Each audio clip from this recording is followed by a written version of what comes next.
Assalamualaikum. Good afternoon. This is Umar here from sunny Karachi. And believe me, it's sunny and hot in Karachi today. I have the pleasure of sitting with Muhammad Umair. He's a very interesting person. He started a lab called Disrupt Lab literally just 2 months before COVID disrupted everything. Um, Instead of shutting down the lab and going into despair, he decided to put his lab and his team to good work. And I'm not going to steal his thunder. Umair, would you please introduce your company, OpenVentPk, and the process through which you have come to where we are today? Okay. Thank you very much. First of all, for inviting me in this live session. The most important thing that, just like you said, first of all, I'd like to introduce myself. I am Muhammad Umair. I am an assistant professor at the University and PhD scholar at NAS, PhD AI. I have my own startup that's called Disrupt Lab. We have a few other startups in AI, drones, and this, and even medical devices. I've been to University of Toronto for 6 months for a scholarship work, and I've been working in the tech domain for quite some time now. Once we got hit by COVID, there was this discussion in the circles that, okay, as engineers, as tech guys, how we can contribute towards making like solving this challenging situation. And when I was sitting with one of my mentors, Dr. Green, he's in Islam Institute of Technology. उनसे जब बात हो रही थी तो we were discussing okay, what can we do as engineers. So we thought, what's the most important thing that is required for COVID? And we were discussing okay, there are around like 400 to 500 ventilators in Karachi. There are a population of 22 million people. So that's like God forbid if COVID like gets out of hand, we will not have ventilators like we have in other places. So we decided that why not let's make an emergency ventilator.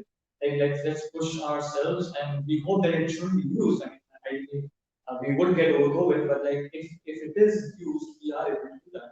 So I gave a call on Facebook that okay, I'm making ventilators and stuff. So those who can help me out, they should help me out. Or and just after that, that post actually went viral, and I had a lot of phone calls, and I had a lot of people like selling, okay, we want to fund you, we want to help you with respect to expertise. So initially, I said, okay, we don't want your funds right now. What we want is expertise, capable people who can design stuff, like electrical engineers, biomedical engineers, software engineers, medical doctors and stuff. So because it's been so viral, so I had to like out consolidate all of that effort. So in doing that, what we did was I made WhatsApp groups. So I put another post. Okay, a lot of people have been contacting me. These are the WhatsApp group. If you're an electrical engineer, come this group. If you're mechanical, come this group.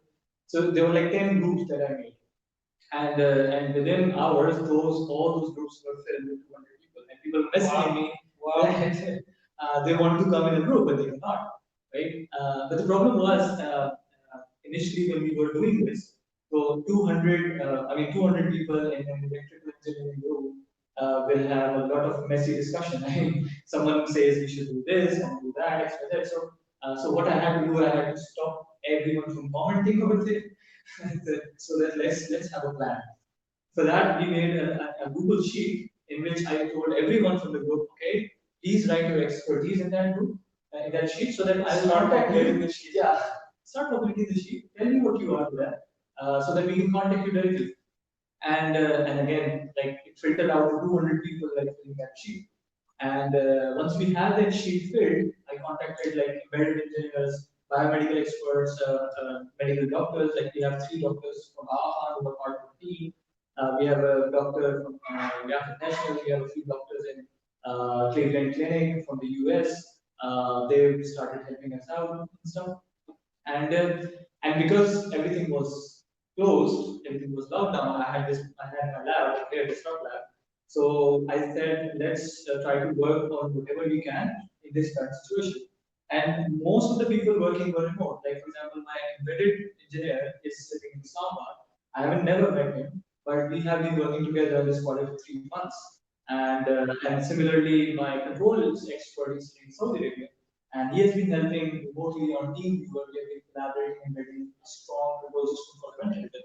And similarly, our React Native guy in UK, there's a strong team of electrical and mechanical engineers in Karachi uh, who have been coming to my place at the Vista Lab, and we have been like working together and making sure. So we were able to develop this, and then my co-founder, Dr. Bilal, he is again in Islamabad. I never met him when we were co-founder. I mean, met him physically. He's also from any university, so he said, I'll arrange all the funds for you guys. I'll make sure I talk to the right like power circles and Pakistan Council, regulatory authorities, and get us approvals and get us trials for our. So where are you in those approvals? So right now we have had around 8 trials conducted, and out of those 8 trials, we have got functional approval from Pakistan Engineering Council, and so on different simulators, but we haven't done clinical trials on actual human beings. For that, Pakistan Engineering Council has told us to do 2 major things. First, they wanted the controller to be shifted to a more risk-friendly controller, because right now we're working on a controller that's mostly used for prototyping. And then they wanted us to do the documentation properly for that. And once we are able to do that, then they will help us. Then they will conduct trials for the actual human trials, and then we will get the certification for serial production in Pakistan. But of course, if we want to go abroad, so we want FDA approvals from the US, and we want MDR, medical device regulation approvals from Europe. So we are looking forward to that as well. We are talking to a few consultants because we want to make sure that we are able to do that in Pakistan as well as help our. So the point is, all our designs, all our work has been is all voluntary based, and it is public for people to get benefit from. Excellent. So how long did it take you to develop this product from scratch? So we started off, and like the first post was on 22nd March, and the first trial happened on 18th May. So the prototype was ready within 2.5 months, and after that, for the last 2 months, we have been in continuous trials and testing the Pakistan Council and drug regulatory authorities. So they are conducting continuous trials because they want to make sure that courses are very critical device. It's literally life support. Yeah, it's life support or life. You cannot be in these devices. Okay, so we have a fantastic example of agile approaches to product development. I think this is part of what makes the new normal so exciting. The ability to collaborate with people around the world, people who become your co-founders, people who become team members, who have a stake in your business because of their passion for what you're doing. And so the ability to tap into that passion, obviously it helps that you're working to save lives. So what is it that you're looking for right now in terms of if someone wanted to help you, how would they help you? Okay. So right now, because it's has been a public effort, especially in Pakistani people. So we have registered this OpenVentPk as a non-for-profit entity. But because of the capabilities that we have been able to explore, like the capabilities of electrical engineers, biomedical experts, that we believe that we can go for a commercial entity as well. But we're looking for different models and mentors to help us understand what's the best way, what's the best commercial way and sustainable way forward. So we plan to make many other respiratory medical devices because we have now the capability and the right connected people to make sure that this happens.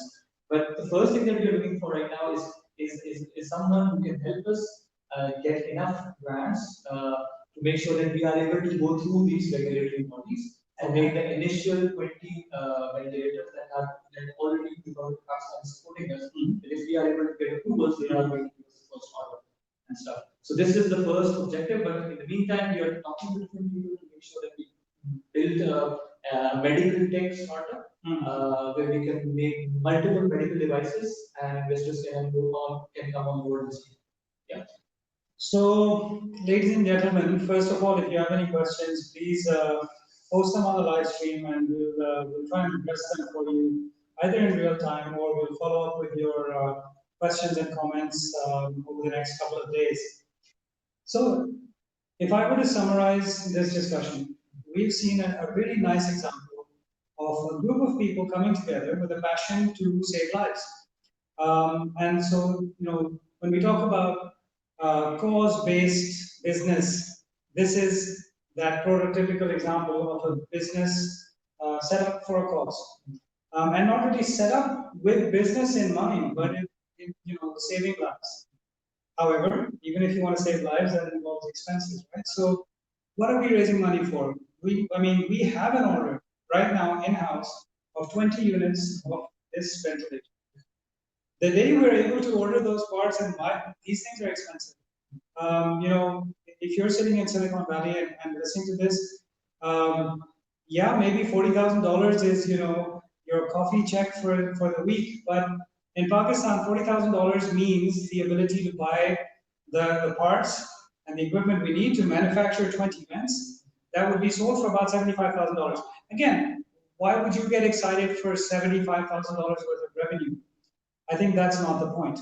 If you're interested in the healthcare space or the medical tech space, this is a company that is now they've discovered a talent for developing new products. They have developed a process that allows them to source and build these products very cost effectively and in a time frame that is, quite frankly, astonishing, mashallah.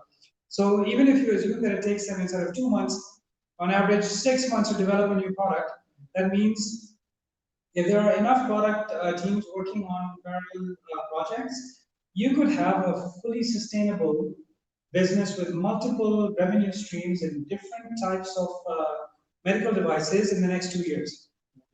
That is a for-profit business. That is not a not-for-profit. This OpenVent business, from what Umair assures me, will always remain not-for-profit because it was built with this objective of saving lives. I think the company will always remain true to its core purpose of helping people, but at the end of the day, the company has to be sustainable. It has to be able to make money. If you're interested in the health tech space, if you think that you'd like to learn more about OpenVentPk and about other startups in this space in Pakistan, or about Pakistan, the startup environment in general. As I've mentioned before, the ecosystem is at a phase where you're at the bottom of that curve. In the next 5 years, the kind of growth and returns that are going to be generated by this ecosystem in Pakistan will begin to be serious in terms of dollars over time. So this is the time. If you'd like to invest in Pakistan, please, message us, call us. We'd love to hear from you. And if you have questions for Umair, if you'd like to support in the form of a grant, if you want to, give him a grant of money so that he can continue the not-for-profit work, please do that. If you'd like to invest in the for-profit development of medical devices and health tech devices, please talk to us about that as well. Are there any questions right now on the stream? There are. Okay. Umair, any final words before we go? Yes. So what I would say is that our design was based on the MIT open source design. So we didn't go from like any other source, but we looked at the top-notch designs and how they are working, and we started off from there, and we acknowledged the fact that we have been using the literature because it was open source by them as well. And this actually helped us accelerate in a much faster way. Yeah. And because in respiratory diseases, respiratory devices, ventilators is like the top of the line. Like it's the most complex device in respiratory. There are many other devices like CPAP machines, BiPAP machines, oxygen concentrators, high flow oxygen meters. These are all devices that can be made locally very easily. and that can be commercialized in the longer run. So this is what we are looking for. If you're interested in investing in a medtech startup, definitely we can have multiple devices that we can make exclusively for different clients, where the IP will be for specific clients, because they will be getting profits from it. Right now, OpenVentPk was open source, was the work of people from Pakistan. They gave their time, they gave their money, they gave their expertise free of cost. So we want to keep it that way, and we want to make sure that OpenVentPk, with this crisis, the COVID crisis, we are able to come out stronger with as a nation, and we are able to work for the country in a much better way. I think you set an excellent example for a lot of entrepreneurs in Pakistan and around the world.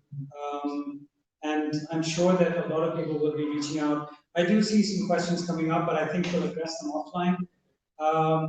In the meantime, from AssemblyF and yours truly, Muhammad Umair, thank you so much for your time. Thank you for listening and watching, and we look forward to hearing from you. Take care, stay safe, and stay home. You do the elbow bump? Yeah. Elbow bump. Thank you.